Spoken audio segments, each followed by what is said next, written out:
Hey, welcome back to another video of how to use basics. In this video, we are going to learn how to participate in Ton community through the wallet. First is to join the official channels. Join official Ton community groups on platforms like Telegram. This is where update, discussion, and community events take place.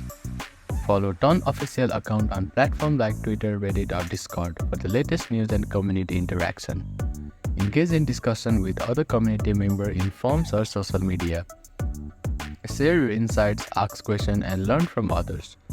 You can also participate in community events or webinars organized by Ton community. You can stake your Ton coins through your wallet, which helps secure the network and contributes to its growth. Choose validators that align with community values and actively participate in the ecosystem. Look for community events or contents hosted by Ton community.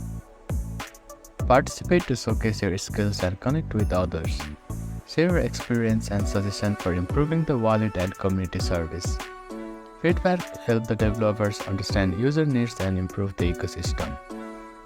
Keep up with community updates, announcements, and upcoming events. By following these steps, you can actively participate in the Ton community through your Ton wallet, helping to shape the ecosystem and connect with other enthusiasts. Thank you for watching this video. Please do not forget to like, share, and subscribe to our channel, and comment down if you have any queries.